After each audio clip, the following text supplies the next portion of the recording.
গৌৰৱ গগৈ জয়ৰ বাবে বৰভোজ পাতিলে সাধাৰণ ভোটাৰে। মাছ, মাংস, পনীৰ, নিৰামিষ সকলো আছে। মাছ, মাংস, পনীৰ, নিৰামিষ এনেকে খানা এটা দিছে, তাৰ লগত আমি লাগি মেলি দিছো।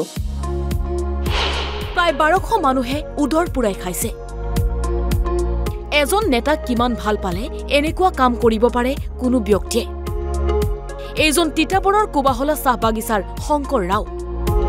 তেওঁ নেতা নহয়, এজন সাধাৰণ ভোটাৰ, কিন্তু মনে প্ৰাণে ভাল পায় গৌৰৱ গগৈ। সেয়ে নিজৰ পছন্দৰ প্ৰাৰ্থীগৰাকী জয়ী হোৱাৰ পাছতেই নিজৰ পকেটৰ ধনেৰে ৰাইজক উদৰ পুৰাই খুৱালে ব্যক্তিজনে। বিধে বিধে ব্যঞ্জন প্ৰস্তুত কৰিছে। মাছ, মাংস, পনীৰ, নিৰামিষ সকলো আছে। শংকৰে আয়োজন কৰা ভোজ ৰাইজে উদৰ পুৰাই খাইছে। শুনক কি কয় শংকৰ ৰাৱে। মই গৌৰৱ গগৈ ভাল পাওঁ, মানে বহুত ভাল পাওঁ। আমাৰ ঘৰত মানে আগৰ দিনৰ পৰা গগৈ দাক মানে তাৰ দেউতাক ভাল পায়, তৰুণ গগৈ ডাঙৰীয়াক।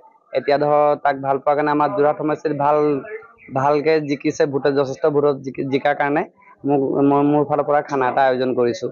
আৰু গৌৰৱ গগৈ ভাল হৈছে আৰু আগলৈ ভাল হ'ব লাগে।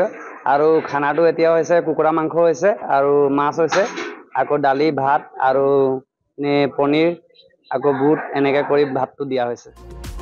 শংকৰে আয়োজন কৰা খানা খাই সুখী ৰাইজ, দিছে ধন্যবাদো। হয়, ভাল পোৱা কথা, ভাল লগা দিন আজি। আমাৰ গৌৰৱ গগৈ আমাৰ যোৰহাট লোকসভা সমষ্টিৰ এজন যোগ্য প্ৰাৰ্থী হিচাপে, এজন ভাল যুৱক হিচাপে আমি পাইছোঁ। গতিকে তেওঁক যোৰহাট সমষ্টিবাসী ৰাইজে ভোট দিয়াৰ কাৰণে আমাৰ বোকাহোলা শংকৰ ৰাও নামৰ এজন যুৱক, তেওঁ নিজ পুঁজিৰে গৌৰৱ গগৈ জয়ী হোৱাৰ কাৰণে তেওঁ খানা আয়োজন কৰিছে, প্ৰায় 1200-1000 লোকৰ কাৰণে।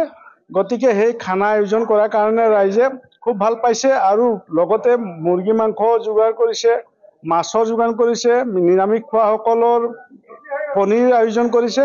গতিকে খুব ভাল লাগিছে আজি শংকৰ ৰাও কৰাৰ কাৰণে। তেওঁক আজি খুব ধন্যবাদ দিছোঁ। আৰু আজি বোকাহোলা চাহ বাগিচা শংকৰ ৰাও এজন মোৰ বন্ধু হয়।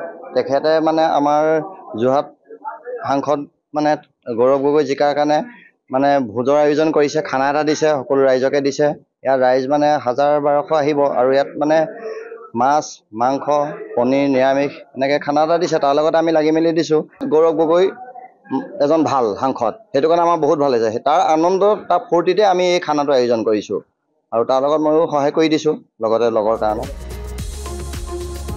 তিতাবৰৰ পৰা মনজিত হাজৰিকা, অসম লাইভ 24।